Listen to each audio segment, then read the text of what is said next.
menginjak-injak anak Allah, menganggap enteng darah perjanjian, darah Yesus adalah hal yang biasa, menghina roh kasih karunia.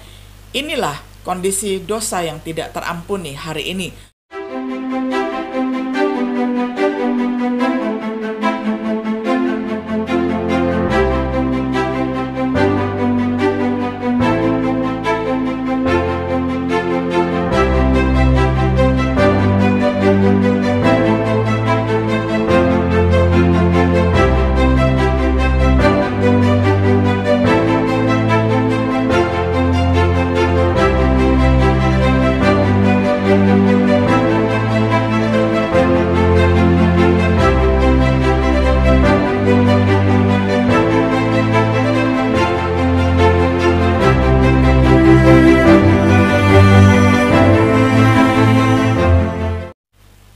Shalom sahabat Biblika yang dikasihi oleh Tuhan. Sungguh senang kita dapat berjumpa kembali di dalam acara Renungan Sahabat Biblika. Pada hari ini kita tiba pada episode yang ke-20 di dalam serial pembahasan kitab Markus dengan tema Dosa Tak Terampuni. Saya akan bacakan firman Tuhan untuk kita semuanya dari Injil Markus pasal 3 ayat 22 sampai 30. Saya bacakan dalam terjemahan sederhana Indonesia. Tetapi ada juga ahli-ahli Taurat yang datang dari Yerusalem. Mereka berkata, Yesus sudah dirasuki oleh iblis, yaitu Beelzebul, pemimpin para setan. Jadi iblis itulah yang memberi kuasa kepada Yesus untuk mengusir setan-setan. Karena itu Yesus memanggil orang banyak itu untuk berkumpul dan mulai berbicara kepada mereka. Tidak mungkin iblis mengusir roh-roh yang berpihak kepada dia. Lalu Yesus mengajar mereka dengan menggunakan beberapa gambaran. Kaki tangan iblis tidak mungkin terpecah-pecah dan saling melawan. Itu bisa digambarkan dengan satu negara atau satu keluarga. Kalau mereka saling melawan dan saling berperang, berarti negara atau keluarga itu akan hancur. Jadi, sudah jelas bahwa iblis tidak bisa memberi kekuatan kepadaku untuk mengusir roh-roh yang berpihak kepada dia. Karena kalau itu terjadi, berarti kerajaan iblis sudah hancur. Aku di sini sebagai musuh iblis dan datang untuk merampas harta dari dia. Tidak ada orang yang berani begitu saja masuk untuk mencuri ke dalam rumah orang yang sangat kuat.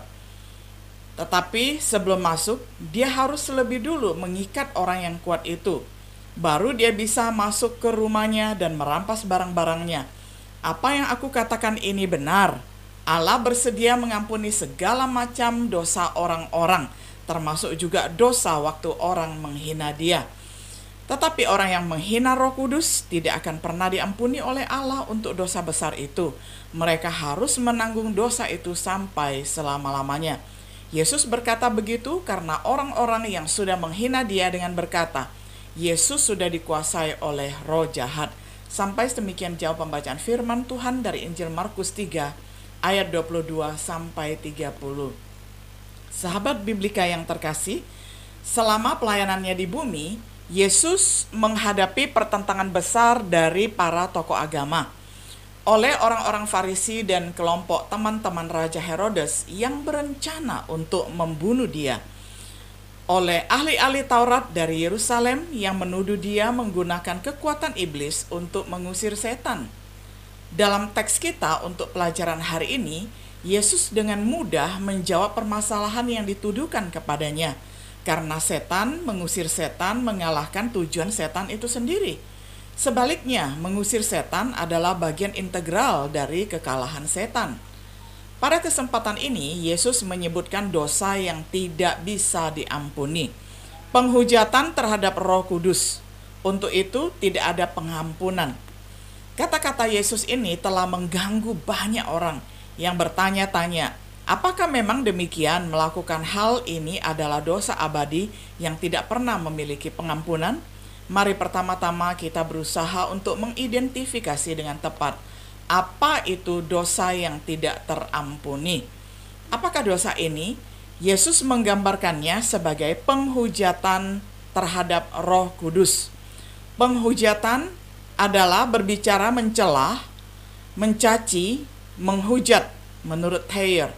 Jadi menghujat adalah berbicara yang jahat terhadap Roh Kudus dengan beberapa cara.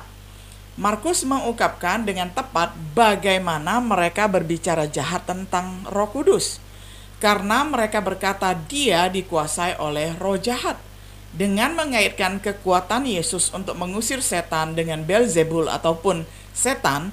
Mereka berbicara jahat tentang Roh Kudus yang dengannya Yesus mengusir setan. Akibatnya mereka menyebut Roh Kudus sebagai iblis.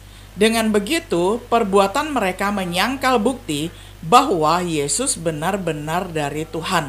Mereka merampas bukti untuk percaya kepada Yesus. Mereka menjelaskan semua harapan pengampunan yang hanya datang melalui Yesus. Dosa yang tidak bisa diampuni adalah percaya bahwa Roh Kudus sebenarnya adalah setan. Dapatkah hal itu terjadi hari ini? Mungkin tidak. Itu adalah dosa yang dilakukan ketika Yesus ada di bumi dengan melakukan mukjizat. Karena dia secara fisik tidak ada di bumi hari ini mengusir setan, kemungkinan yang sama untuk menghujat Roh Kudus seperti itu tidak ada. Orang-orang yang khawatir bahwa mereka telah melakukan dosa yang tidak dapat diampuni belum melakukan dosa ini. Fakta bahwa mereka yang sangat prihatin menunjukkan bahwa mereka tidak bersalah melakukan penistaan terhadap Roh Kudus. Dari New English Translation ataupun Net Bible, ada 3 hal yang harus diingat. Pertama, sifat dosa adalah menganggap apa yang sudah jelas, yakni pekerjaan Roh Kudus misalnya, untuk melepaskan orang dari kuasa setan untuk setan sendiri. Yang kedua, ini bukan hanya keraguan sesaat atau sikap berdosa, tapi memang suatu kondisi yang menetap, yang menentang Roh Kudus bekerja, seperti yang dilambangkan oleh para pemimpin agama yang menentang Yesus. Yang ketiga, seseorang yang prihatin mungkin tidak pernah melakukan dosa ini. Bagi mereka yang melakukannya di sini, yaitu pemimpin agama, sama sekali tidak peduli peringatan Yesus. Bahkan jika itu bisa dilakukan hari ini, jika Anda bisa khawatir, Anda artinya belum melakukan penghujatan terhadap Roh Kudus, jadi belum melakukan dosa seperti ini. Berbicara tentang dosa yang tidak bisa diampuni, sebaiknya kita meninjau bagaimana kita masih bisa jatuh ke dalam kondisi di mana pengampunan tidak mungkin dilakukan selama kita tetap di dalamnya. Yang kedua, dosa yang tidak terampuni hari ini. Apakah dosa ini? Adalah dosa ketika kita menyalibkan kembali anak Allah. Menurut Ibrani 6 ayat 4-6. Adalah dosa ketika tidak ada lagi korban yang tersisa karena dosa. Ibrani 10 ayat 26-31. Dosa ini adalah dosa di mana tidak ada harapan untuk pengampunan. Bagaimana hal itu bisa terjadi? Perhatikan baik-baik bahwa itu adalah dosa yang terus berlanjut.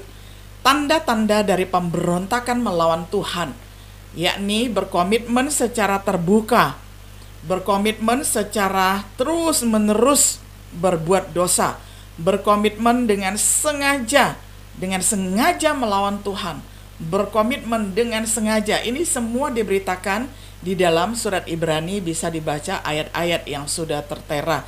Jadi dilakukan di dalam kesadaran ataupun di dalam kesengajaan. Kondisi rohani di mana seseorang melakukan hal-hal yang serius, menginjak-injak anak Allah, menganggap enteng darah perjanjian, darah Yesus adalah hal yang biasa, menghina roh kasih karunia. Inilah kondisi dosa yang tidak terampuni hari ini. Suatu kondisi rohani yang dibiarkan menjadi begitu parah telah menjadi konsekuensi yang sangat parah. Harapan penghakiman yang menakutkan, kemarahan yang berapi-api, hukuman yang lebih buruk daripada kematian, pembalasan dan penghakiman oleh Tuhan atas umatnya. Itu adalah dosa yang secara sengaja kita tolak untuk bertobat di dalam banyak kesempatan yang telah Tuhan berikan di dalam hidup kita. Kesimpulannya, dewasa ini banyak orang khawatir tentang penghujatan terhadap Allah Roh Kudus. Dosa yang serius memang, tetapi kemungkinan besar tidak dapat dilakukan pada hari ini. Jika seseorang khawatir tentang itu, mereka pasti tidak melakukannya dan pasti tidak bersalah. Orang harus lebih peduli tentang dosa apapun. Mereka secara sadar berkomitmen. Mereka menolak untuk menyerah. Apakah seseorang mematuhi Injil Kristus untuk pertama kalinya atau sudah merasakan karunia surgawi dan menerima pengetahuan kebenaran, semua dosa tidak bisa diampuni kecuali kita bertobat dengan sungguh-sungguh di hadapan Allah. Apakah kita bersedia membiarkan kebaikan Tuhan menuntun kita kepada pertobatan? Jawabannya adalah semoga saya dan saudara bersedia taat dan bersedia bertobat, meninggalkan semua dosa-dosa kita supaya kita tidak didapati bercelah di hadapan Tuhan. Sahabat Biblika yang dikasihi oleh Tuhan, kiranya Tuhan Yesus terus menguatkan dan memberkati kita semuanya.